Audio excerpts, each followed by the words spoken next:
Hello, नमस्कार और प्रणाम। उम्मीद होगा कि आप लोग सब कोई स्वस्थ और मस्त होगा।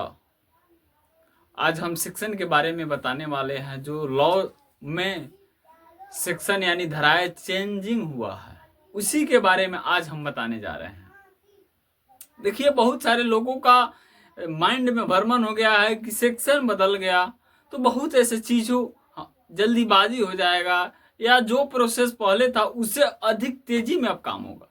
देखिए, सबसे पहले सिर्फ सेक्शन में डिजिट को चेंज किया गया है। डिजिट मतलब अंक, अंक को चेंज किया गया है। जो भी डिजिट था उसको इधर उधर कर दिया गया है, लेकिन डिजिट के अनुसार जो कंटेंट को लागू किया जाता था वही कंटेंट रहेगा। जैसे 302 में क्या क्या होता था वही 302 के बदले में अगर 102 आ गया, चाहे 101 आ गया, अगर डिजिट के बदले में कोई अगर डिजिट अगर वहां पे रख दे रहे हैं तो जो भी कंटेंट 302 में कंटेंट लिखा जाता था वही कंटेंट 102 में लिखा जाएगा।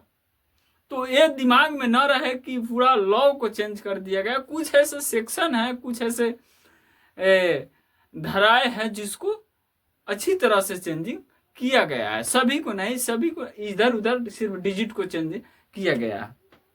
चलिए आए कि पहले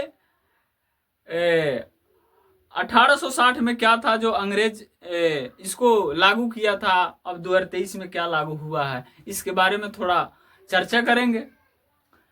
अंग्रेज द्वारा बनाए गए कानून भारतीय दंड संहिता, जिसको आईपीसी कहते हैं। अंग्रेज जिस समय अंग्रेज का शासन चलता था उस समय इस सेक्शन बनाया भारतीय दंड संहिता, जिसको आईपीसी कहा जाता है।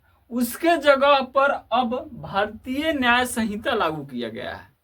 भारतीय दंड संहिता के जगह पर भारतीय न्याय संहिता लागू किया गया है।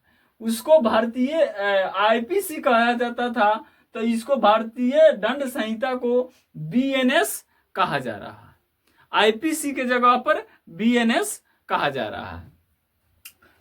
लागू किया गया भारतीय दंड संहिता 1860 में 23 अध्याय था। आईपीसी में 23 अध्याय था। 1860 में 23 अध्याय बनाया गया और 511 धाराएं, जिसको सेक्शन हम कहते हैं, 511 सेक्शन लागू किया गया था। लेकिन 2023 में 20 अध्याय और 358 धाराएं लागू किया गया है। यानी समायोजित का मतलब उसमें लागू किया गया है।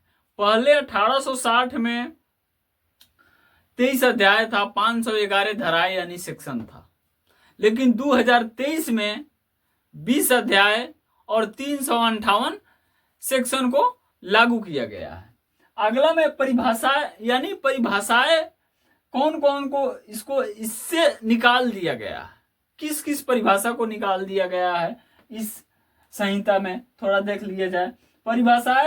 परिभाषाएं धारा 13, 14, 15, 16 को इस संहिता में निकाल दिया गया है।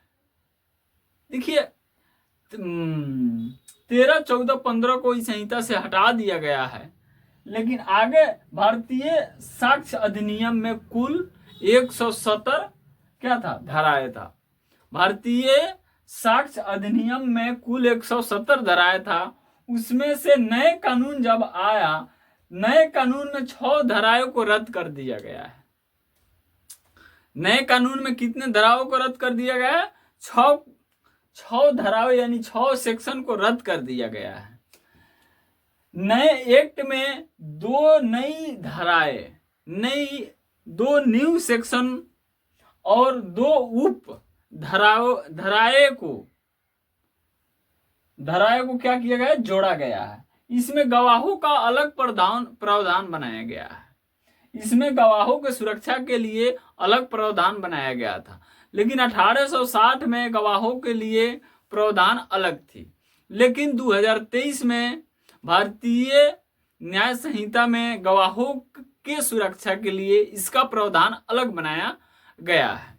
1860 में भारतीय दंड संहिता में गवाहों के लिए अलग प्रावधान बनाया गया था, लेकिन इसमें 2023 में भारतीय न्याय संहिता BNS में इसका अलग प्रावधान गवाहों के लिए बनाया गया है। तो सबसे पहले आगे हम बताने वाले हैं कि सेक्शन जब चेंज हुआ है तो कौन कौन ऐसे सेक्शन को, कौन कौन ऐसे डिजिट को चेंज किया गया है। अगले वीडियो में हम आपको लेकर आएंगे उसको। आज इतना ही। जय हिंद, जय भारत।